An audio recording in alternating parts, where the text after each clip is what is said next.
Hello, hello, hello. It's Knits for Sanity, and welcome to day 20 of my holiday celebration with my Add More Zest, Zesty Advent calendar. I just can't believe that we are already at December 20. I am just blown away how fast it went. I mean, that goes on every year, and every year I am still amazed. So yeah, here we are right here on day 20. So if you are brand new and just joining in, what I do with the two Advents that I am doing for the month, for this Advent, I usually share some holiday stories and just things from my personal life. It's kind of like a mini whip and chat, if you know what that is. WIP stands for work in progress. And then for my other Advent, it's a yarn Advent calendar. Those are much shorter videos, and I share different holiday tidbits and facts and history. And that has been a blast for me to do. I have really loved researching some of these things.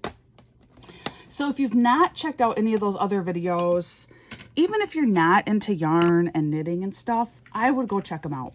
I mean, maybe you don't have any interest in learning different facts and history of the holidays. And, you know, that's fine too. Today, though, I was thinking about it because, you know, I'm kind of quickly running out of ideas here for things to share with you guys. And it occurred to me that the journey of the Christmas tree with me and my upbringing might be worth talking about. So, when I grew up, we always got a real, quote unquote, real Christmas tree. When I was super tiny, we would just buy the tree from a lot. And then when I got a little bit older, my family would actually go out every year and we would cut our own tree. And, you know, generally this was a really fun Christmas memory. But there's one year, the first year that we moved into the house that my parents just moved out of, actually, in January. So essentially my childhood home. We moved in there when I was 6, and my parents were there all the way up until January of this year. But the very first year that we moved in there, we moved in the very beginning of December. And one of the, in fact, probably like the first family activity that we did after moving in was we went to go get a Christmas tree. And at the time I was 6, my sister underneath me had recently turned 4, and then my baby sister was 9 months old, or maybe closer to 8 months old.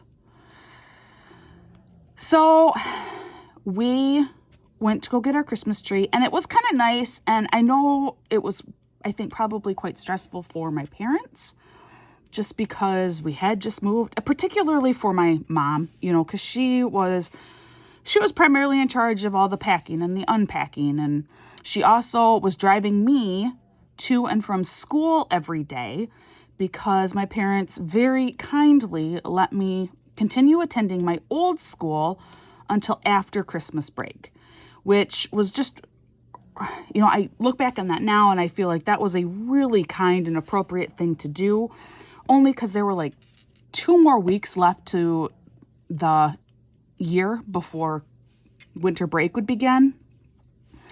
And so to begin a new school with all new faces and new kids and only be there for 2 weeks, and then you go away on this extended 2-week pause, it would feel like having to start over twice.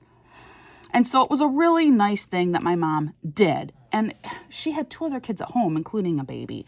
So, Mom, if you ever see this, thank you for doing that. That was really, really kind of you. And, you know, I didn't know how to express it at the time, but I can now as an adult. Thank you for doing that, because that meant a lot.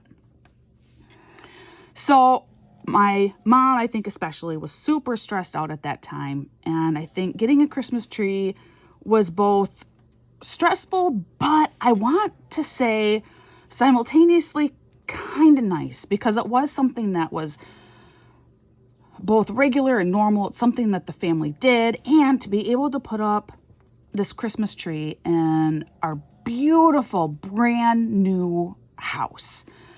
It was it still technically is, but a Victorian style house with these cathedral ceilings in the living room and a bay window in the front. I mean, I imagine that there was some eagerness and excitement to be able to do that.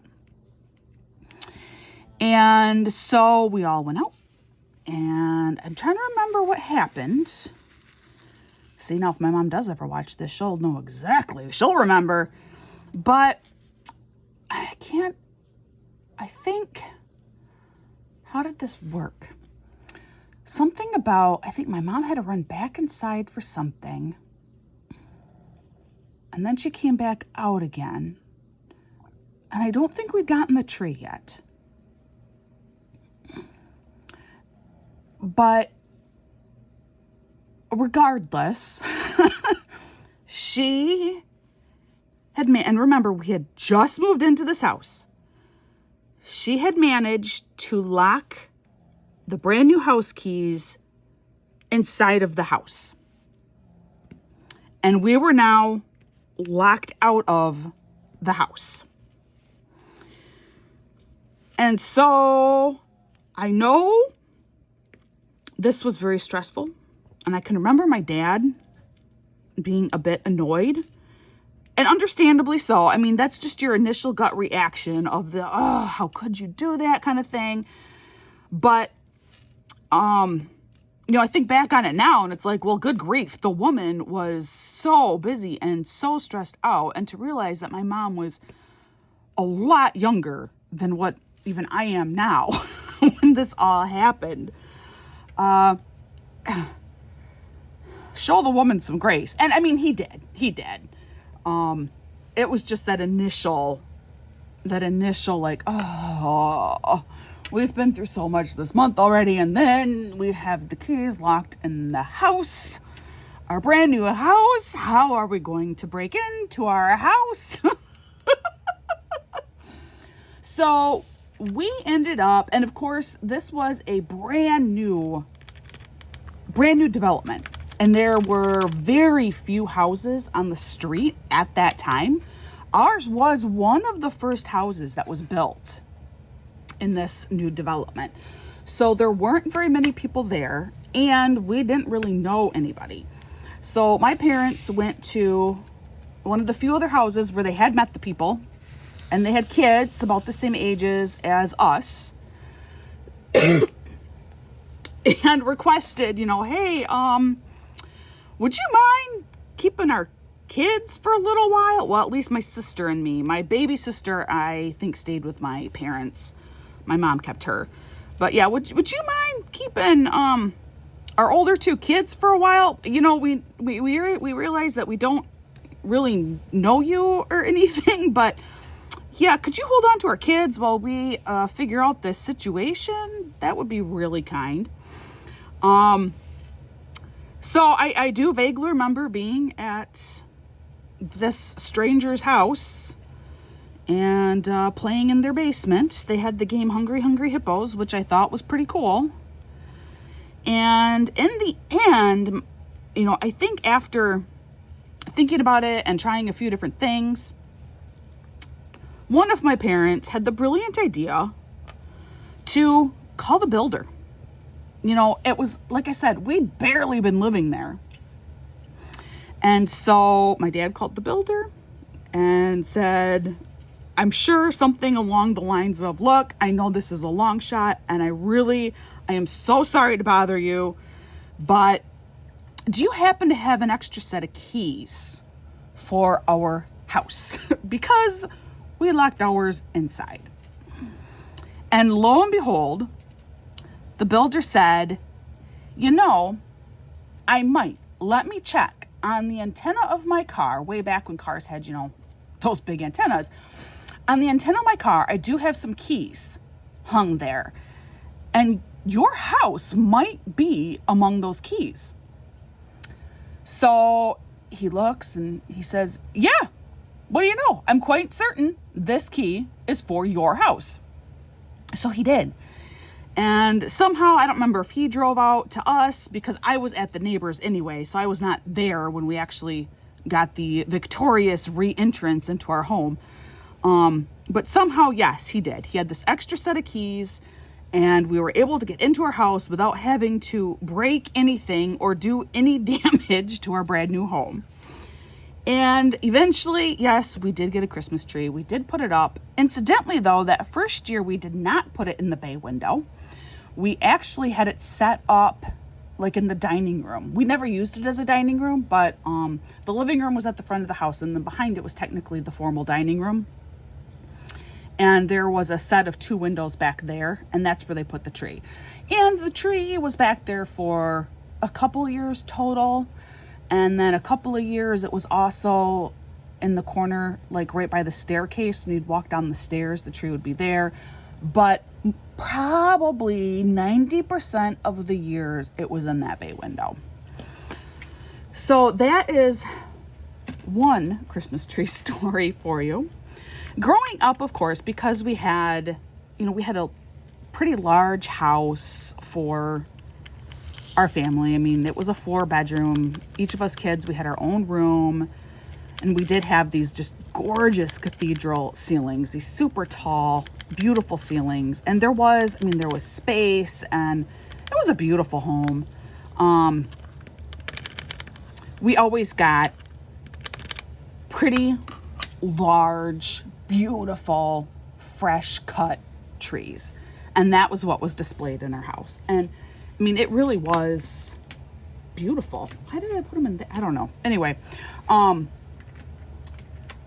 I remember one year we did get a particularly large tree.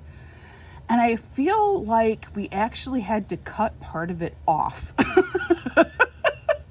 Because it was so big. Generally, we tried to keep our trees at no more than 8 feet. But I think this one year it was really fat and it was really, really big. And so I think we actually had to cut off some of the base of it. And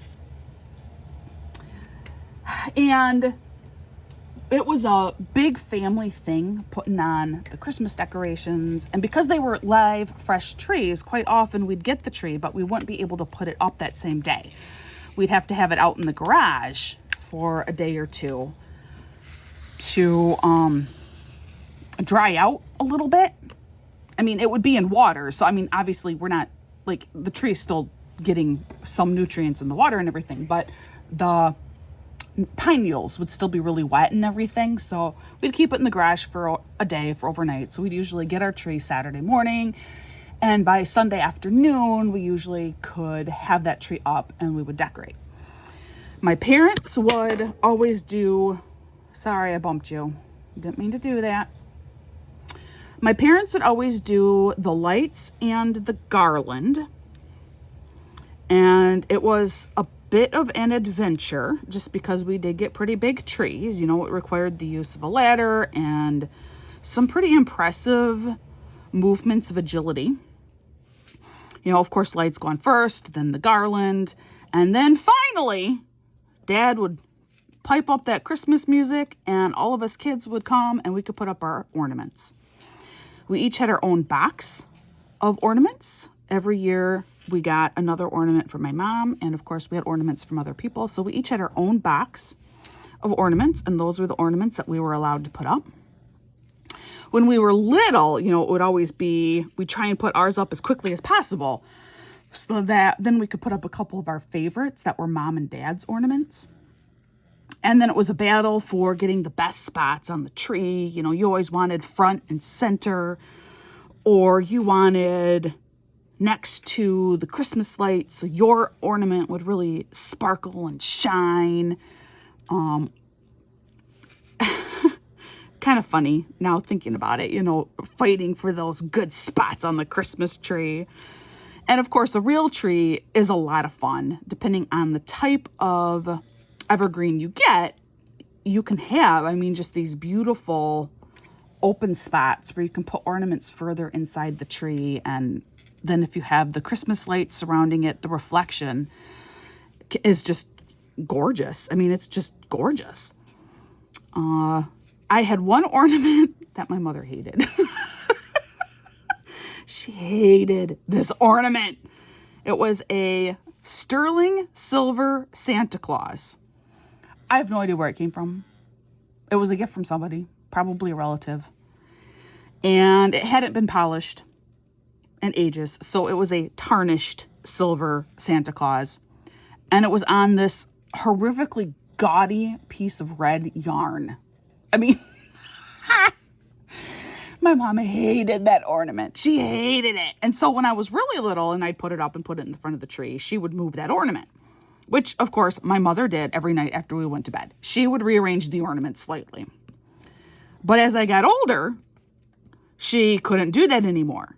So then she just had to learn to live with having my god-awful Santa front and center on the tree. I would dig that thing out of my box so I could put it up first and have that front and center on the tree. Oh, my poor mother. Christmas trees for my children has been different. One thing that was really important to me after my husband and I got married is I wanted to come home to a Christmas tree. And so actually, I think the morning of our wedding, my husband and his best man, his cousin, they went out and they bought a Christmas tree. And we got an artificial tree. And that was mostly for cost purposes. An artificial tree was less expensive. We were super duper poor. And there was this one artificial tree on sale. So I think the morning of our wedding, my husband and his best man went out and they bought this Christmas tree. And then that night after our wedding, my husband and I came home. My new husband and we came home to our apartment and we decorated our first Christmas tree. And for many years, that was the tradition, is we would decorate our Christmas tree on our wedding anniversary. That changed as the kids got older. There were a couple of years that we had 0 ornaments on our Christmas tree. And our Christmas trees here are little. We have a little bitty 3-foot tree that sits on top of a end table in our house. We have no space. We have this teeny tiny house. I've talked about it before, but we really live in a shoebox. So we have this teeny tiny Christmas tree. It's nothing like what I grew up with. We still have artificial. My daughter, number 2, ended up having quite a few allergies. She has outgrown most of those now.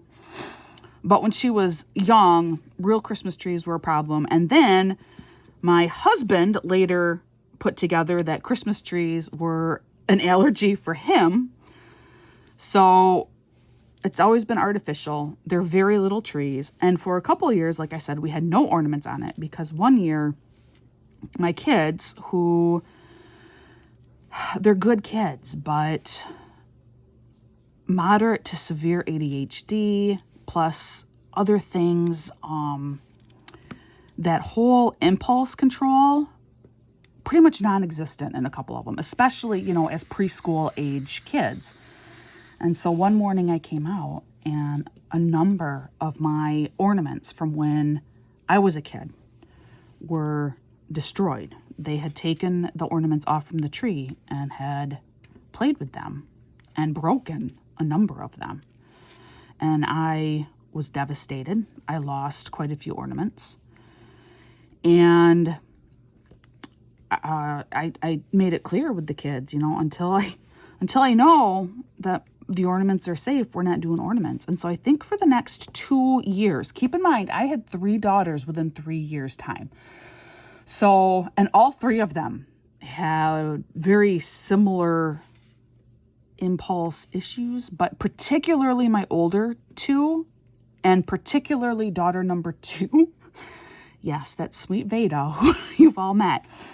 I had to wait till they were old enough and could handle having the tree with these ornaments. So I still put lights on it and I still did like garland. So it still looked pretty. It's just there were no ornaments for about 2 years. Then when we did start doing ornaments again, no, that didn't quite happen yet. I'm thinking ahead to a tree that we got. But when we did start doing ornaments again, and to this day, none of my ornaments go on the tree. I can't do it anymore. I have actually one of my earliest ornaments back here in my little office nook with me, a little rocking horse that I got when I was about a year old. They're in a box in my daughter's closet, and one year I'll put them up. But part of the reason, it's not even just because I'm afraid for them anymore, because that really isn't the case. Our cats are indoor-outdoor cats. They really feel no need to do anything with our artificial tree. Elfie is, while he can be super destructive, the tree is of no interest to him. My kids are all old enough now that, they're fine. They don't they don't cause any damage to anything like that anymore. Not intentionally anyway. But a lot of it is just because my kids have all their own ornaments too. And our tree is so tiny, and I have 4 children, and they all desperately want to put up their ornaments, that I just leave mine off. There's no room for them. There's just no room. And so every year our tree is overladen with the kids' ornaments. And this year included. This tree has so many ornaments on it. Far too many ornaments for a tiny little 3-foot tree. There were also a few years where we needed a new Christmas tree. Because, I buy the cheapest trees out there. That's what we can afford.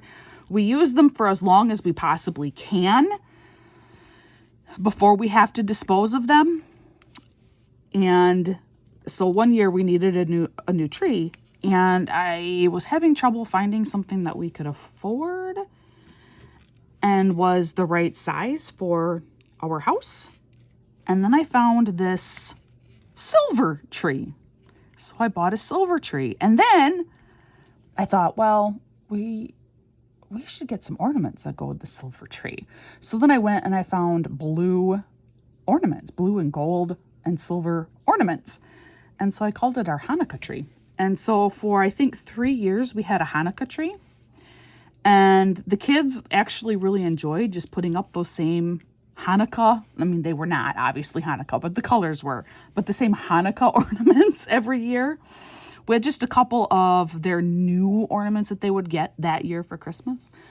So that lasted up until maybe it was only 3 years ago now that we had the Hanukkah tree. And now we've had this same little tree ever since then.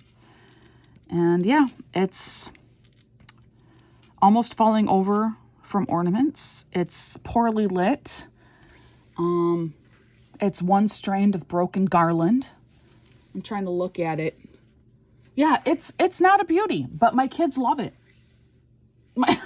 So that's what's important to me. I am not my mother. Maybe if we had a nice looking tree, I would try and rearrange the ornaments. But our tree is ugly. And as long as my kids love it, I don't really care. It's festive. My kids are happy. It's part of the magic. So that's what we do. So that's my Christmas tree journey from being a child in this brand new Victorian style house with cathedral ceilings and large live trees to a little 3-foot dilapidated artificial tree that, yeah, looks a bit of a mess. Yeah, it does, definitely. There is a star on top and it's leaning. All right, so there you go. That's all about Christmas trees in my family. If you are new and you happen to put up with this much rambling from me, thank you. What I do now is I'm going to speed you up, and when I come back, I will show you my finished square, and that will be it. So sit back and relax, listen to a holiday tune or two, and I'll see you in a couple minutes.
I'm back. Look at day 20. Tea and cookies or tea and biscuits. Super cute. This is another really, really cute square. Now, I did run out of a color that I hope will not be needed much for my last 5 squares. I ran out of color number 762, which was kind of an off-white.